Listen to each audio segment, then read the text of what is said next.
2026 masih 1 tahun lagi, tapi Audi sudah direpotkan dengan berbagai masalah yang melanda dalam persiapan proyek besar mereka itu. Terbaru, Audi menjual beberapa saham tim mereka kepada Qatar yang diresmikan hari Jumat kemarin.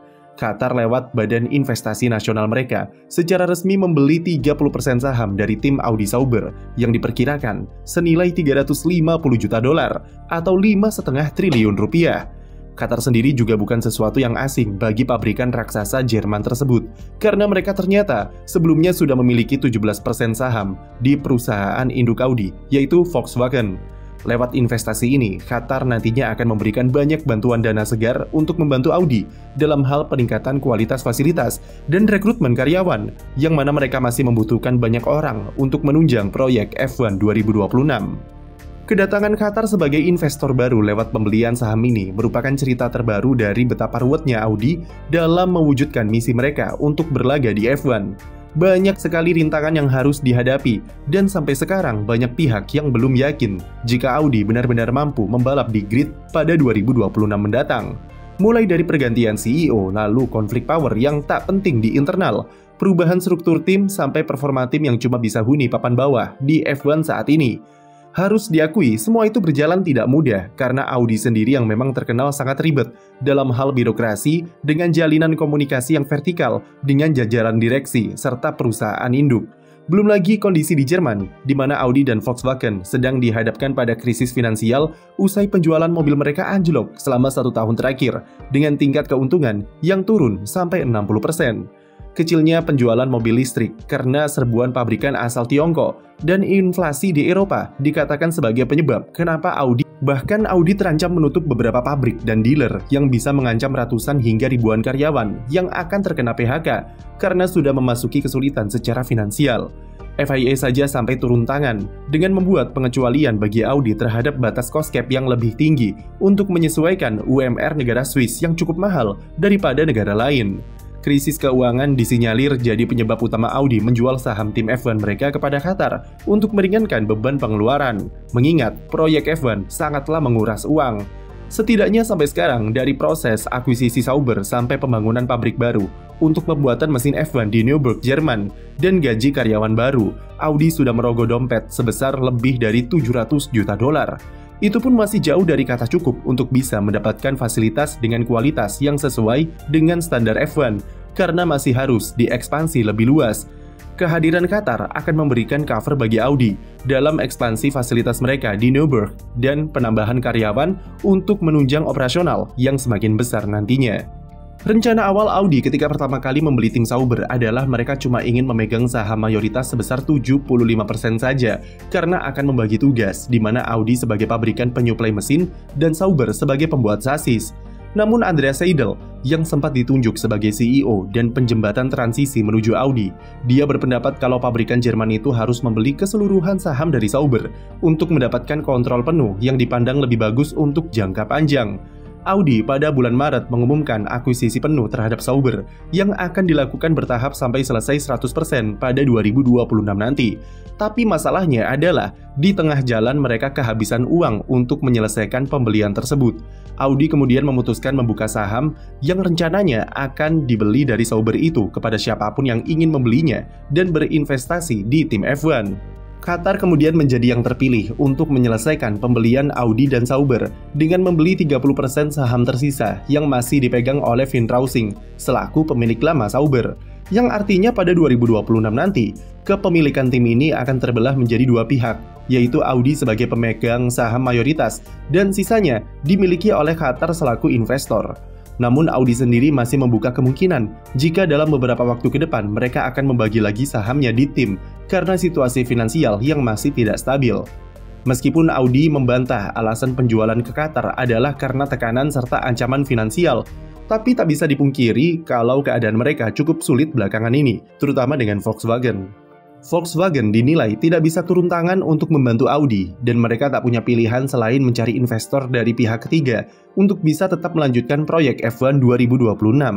Bahkan sempat beredar rumor jika Volkswagen menyarankan kepada Audi untuk menjual sepenuhnya semua saham mereka di Sauber dan membatalkan proyek tersebut karena pengorbanannya dari sisi finansial sangatlah besar, serta tidak sebanding dengan prospek yang dijanjikan. Itulah kenapa Qatar bisa dipandang sebagai juru selamat bagi Audi, karena mereka bisa mempertahankan proyek F1 ini sampai setidaknya turun di grid dengan branding 4 cincin pada 2026 nanti. Apakah kedepannya Audi bisa bertahan lama di F1? Itu persoalan lain yang bisa dipikir belakangan, tapi setidaknya secara finansial mereka sudah terselamatkan oleh Qatar. Tapi apakah dengan adanya Qatar, mereka bisa langsung jor-joran seperti Aston Martin? Kemungkinan besar tidak, karena mau bagaimanapun porsi kepemilikannya masih minoritas, dan Qatar di sini hanya bersifat pembiayaan alternatif untuk beberapa aspek yang Audi tidak bisa cover. Qatar bersedia membantu apapun yang Audi minta untuk mengantarkan mereka menjadi tim papan atas di masa depan, tapi mereka akan bertindak secara pasif. Semua keputusan tetap dipegang oleh Audi dan Qatar tidak akan bermain intervensi, kecuali mungkin dalam penempatan sponsor yang tentu jadi bagian dari kesepakatan investasi. Model kepemilikan seperti ini bukanlah hal asing di F1, karena di Mercedes sendiri modelnya juga sama, yaitu kepemilikan dibagi menjadi 3, yaitu oleh Daimler, kemudian Ineos, dan satunya lagi adalah Toto Wolff sebagai CEO sekaligus tim prinsipal. Ini juga merupakan pertama kalinya Qatar secara langsung terlibat ke dunia F1 lewat investasi jangka panjang mengikuti Bahrain yang memegang kendali di McLaren dan Arab Saudi lewat Aramco di Aston Martin. Kondisi Audi selain kacau dari sisi finansial, tapi mereka secara internal juga tidak begitu beres karena masih jalani masa transisi ke kepemimpinan Mattia Binotto dan Jonathan Whitley musim depan. Dipecatnya Andreas Seidl dan Oliver Hoffmann karena konflik internal harus diakui membuat rencana Audi yang semulanya sudah memiliki blueprint jangka panjang, sepertinya harus berubah lagi karena peralihan kepemimpinan. Seperti yang kita tahu, Seidl dan Hoffmann saling berebut kekuasaan dengan saling menyingkirkan satu sama lain. Hoffmann berpikir kalau ex-tim prinsipal McLaren itu harus bertanggung jawab atas performa Sauber yang sama sekali belum meraih poin di F1 musim ini dan dianggap gagal karena tak mampu merekrut Carlos Sainz. Sementara Seidl tak terima dengan tuduhan itu dan melawan balik dengan menekan jajaran eksekutif untuk mendepak Hoffmann dari posisi direktur karena terlalu melakukan intervensi di internal. CEO Audi, Gernot Dollner, kabarnya sampai muak dan lelah dengan konflik Seidl dan Hoffmann. Sampai akhirnya keputusan berani harus segera dibuat, yaitu menendang mereka berdua dari proyek Audi. Selain muak dengan konflik, Seidl dan Hoffmann dianggap menambah buruk masalah di Audi karena tak memiliki solusi yang oke dalam menyelamatkan kondisi tim dari krisis finansial karena keduanya sama-sama tak setuju dalam penerimaan investor baru. Kedatangan Mattia Binotto sebagai pengganti pimpinan operasional kemudian mengubah itu semua dengan keterbukaannya menerima kepemilikan tim yang terbagi-bagi dengan investor dari luar.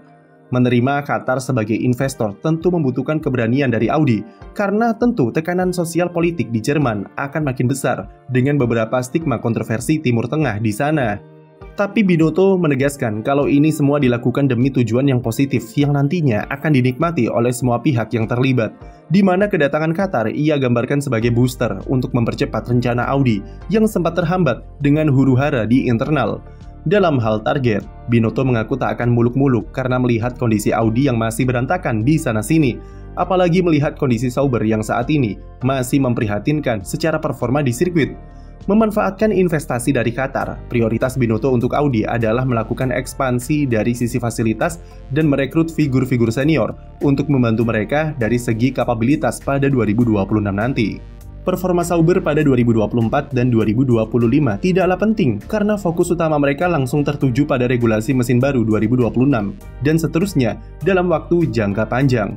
Walaupun masih meragukan dan kami masih skeptis soal apakah proyek Audi ini bisa terwujud tepat waktu, tapi setidaknya blueprint yang sempat rusak sudah diperbaiki lagi di tangan Binotto dan tinggal eksekusinya nanti bagaimana karena waktu semakin mepet. Namun melihat kondisi birokrasi yang rumit dan stabilitas yang masih goyah, kami tetap akan memperingatkan untuk jangan ekspektasi berlebihan terhadap Audi dan jangan percaya sampai mobil mereka benar-benar turun di grid pada GP Australia 2026 nanti. Sekian video dari kami, jangan lupa beri like dan subscribe untuk konten F1 lainnya.